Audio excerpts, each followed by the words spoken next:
অনেকে স্বামীকে ভাই বলে ফেলে, এতে কি গুনাহ হবে? অন্ধকারে নামাজ পড়া যায় কিনা? গোস্তকে কি মাংস বলা যাবে? চিংড়ি মাছ খাওয়া হালাল নাকি হারাম? প্রস্রাব করে পানি নেয় না, তবে নামাজের সময় পরিষ্কার করে, বাকি সময় অপবিত্র থাকে, এবার ইসলাম কি বলে? সব মাছের ঠোঁট কেটে ফেলে না দিলে সেটা নাকি খাওয়া হারাম, এটা কি ঠিক নাকি নিছক কুসংস্কার? পশু বিসমিল্লাহ আল্লাহু আকবার বলে জবাই করলে যদি গলা দুই ভাগ হয়ে যায় তাহলে কি খাওয়া জায়েজ হবে? গরম কোনো খাবার ফু দিয়ে খাওয়া কি জায়েজ নেই? কবরস্থানে খারাপ কোনো জিন বা পরী যে মানুষের ক্ষতি করে এই ধরনের কিছু থাকে? যদি থাকে তাহলে এদের থেকে হেফাজতের উপায় কি? এরপর আপনি প্রশ্ন লিখেছেন, দাঁড়িয়ে কি মেসওয়াক করা যাবে? এক লোক বলেছিল দাঁড়িয়ে মেসওয়াক করা নাকি বিদআত, সঠিক আমলটি জানাবেন। না, এরকম কোনো কথা না যে দাঁড়িয়ে মেসওয়াক করাটা বিদআত। মেসওয়াক এমন একটা আমল, এটা দাঁড়িয়ে বসে যে সব অবস্থায় করা যাবে, দাঁড়িয়ে মেসওয়াক করাতে কোনো অসুবিধা নেই। ইব্রাহিম আহমেদ লিখেছেন, গোস্তকে কি মাংস বলা যাবে? কোনো অসুবিধা নেই। এটা নিয়ে অনেকে বলেন না মায়ের অংশ, এই ব্যাখ্যার কোনো গ্রহণযোগ্য ভিত্তি আছে বলে আমার জানা নেই।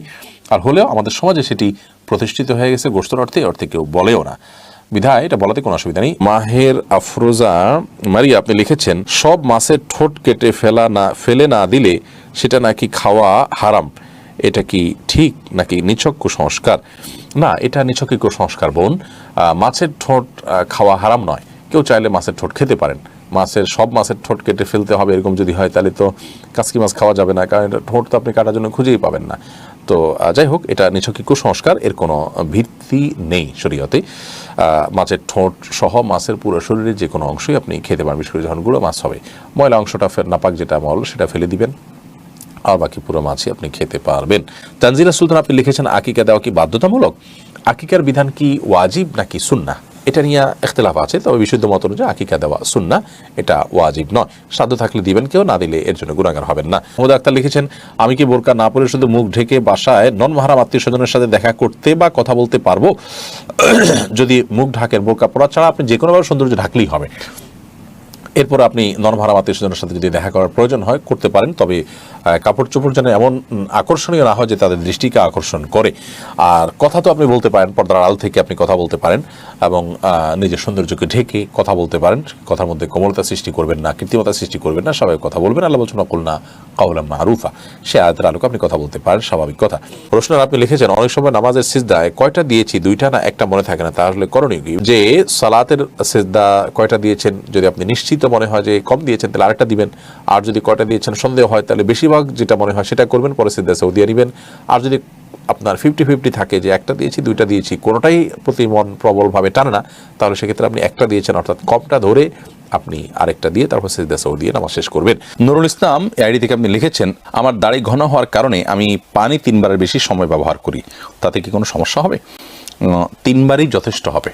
আপনি একবার নিয়ে যখন খুব ভালো করে ডলবেন, এরপর দ্বিতীয়বার ডলবেন এবং তৃতীয়বার ডলবেন, ইনশাআল্লাহ বিদিনিল্লাহ। এভাবে 3 বার ডলার মাধ্যমে আশা করছি যে যথেষ্ট হয়ে যাবে ইনশাআল্লাহ বিদিনিল্লাহ। আপনি শাহিন আপনি লিখেছেন, পশু বিসমিল্লাহ আল্লাহু আকবার বলে জবাই করলে যদি গলা 2 ভাগ হয়ে যায় তাহলে কি খাওয়া জায়েজ হবে? জায়েজ হবে, কোনো অসুবিধা নেই। আমাদের অনেকে মনে করেন যে 2 ভাগ হলে খাওয়া জায়েজ না, এরকম সঠিক নয়। তবে হ্যাঁ, ইচ্ছাকৃতভাবে 2 ভাগ করা জায়েজ নয় এবং সুন্নাহ নয়।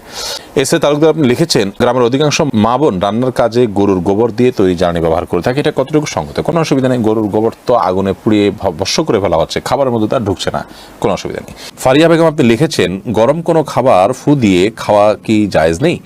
যেমন চা বা গরম কোনো তরকারি ভাত ফু দিয়ে খাওয়া, এটা কতটুকু সঠিক? গরম কোনো কিছু এটা আপনার ফু দেওয়া হাদিসে নিষেধ আছে, এবং আলহামদুলিল্লাহ নবী করিম সাল্লাল্লাহু আলাইহি সাল্লামের অনেক আদেশ নিষেধের ব্যাপারে পরবর্তীতে সায়েন্স প্রমাণ করেছে যে সেগুলো যথার্থ এবং বিজ্ঞানসম্মত, এবং সেগুলো মানার মধ্যেই আমাদের কল্যাণ নিহিত আছে। তো বিজ্ঞানের সেটা প্রমাণ হোক বা না হোক, নবী করিম সাল্লাল্লাহু আলাইহি সাল্লামের নির্দেশনা সেটি ওহীর মাধ্যমে আসছে। বিজ্ঞান তো মানুষের গবেষণা মাত্র, এটা নবী করিম সাল্লাল্লাহু আলাইহি সাল্লামের নির্দেশনাকে সার্টিফাইড করতে পারে না। আমি শুধুমাত্র বোঝার সুবিধার জন্য বললাম।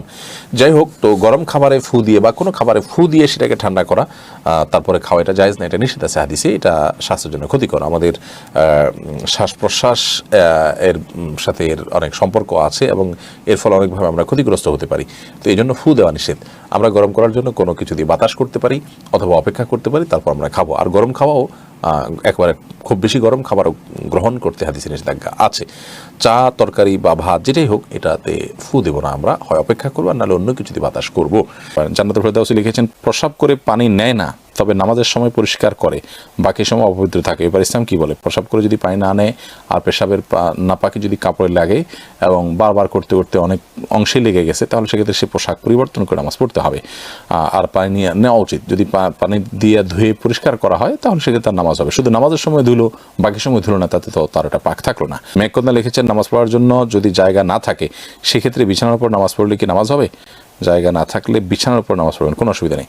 যদি একেবারে চেহারা ফুল ডেবে না যায়, মোটামুটি হার্ট থাকে, যে আপনি স্থির থাকে, তাহলে সেক্ষেত্রে পাক থাকলে নামাজ পড়তে পারে। সুরবিন আইডি থেকে লিখেছেন, কবরস্থানে খারাপ কোনো জিন বা পরী যে মানুষের ক্ষতি করে এই ধরনের কিছু থাকে? যদি থাকে তাহলে এদের থেকে হেফাজতের উপায় কি? কবরস্থান বলে কোনো কথা নয়, যেখানে নির্জন জায়গা, লোকজনের খুব একটা যাতায়াত নেই, এরকম জায়গায় দুষ্ট জিনের প্রভাব বেশি থাকে। সেটা কবরস্থান হতে পারে, সেটা কোনো আপনার কি বলে বন জঙ্গল হতে পারে, সেটা কোনো পরিত্যক্ত ঘর বাড়ি হতে পারে, সেটা অন্য যে কোনো কিছু হতে পারে। যথাসম্ভব এগুলোতে যদি গমন করেন, নিজের কাজ সেরে খুব দ্রুত সেরে আসবেন এবং দোয়া ইস্তেগফার এগুলো পড়তে থাকবেন। দুষ্ট জিন এর উপদ্রব থেকে বাঁচার জন্য 15টি আমল, এবং দুষ্ট জিন এবং শয়তান থেকে বাঁচার জন্য 15টি আমল, এই বিষয়ে একটা ভিডিও আমাদের আছে, সেটা দেখে নিতে পারেন বিস্তারিত। তামিম আহমেদ আপনি লিখেছেন, চিংড়ি মাছ খাওয়া হালাল নাকি হারাম? হালাল, এটা হারাম হওয়ার কোনো কারণ নেই। আকরাম সর্দার আপনি লিখেছেন, কাঁচা পেঁয়াজ খাওয়া যাবে কিনা, জায়েজ নাকি মাকরু না হারাম? কাঁচা পেঁয়াজ খাওয়া জায়েজ, তবে মসজিদে যাওয়ার আগে কাঁচা পেঁয়াজ খেয়ে যাওয়া এটা মাকরু, কারণ তখন সেই দুর্গন্ধে ফেরেশতাদের কষ্ট হয়, মানুষের কষ্ট হয়। নাজমা আক্তার আপনি লিখেছেন, মাথা আঁচড়ানোর পর যে চুল ওঠে তা কি করব?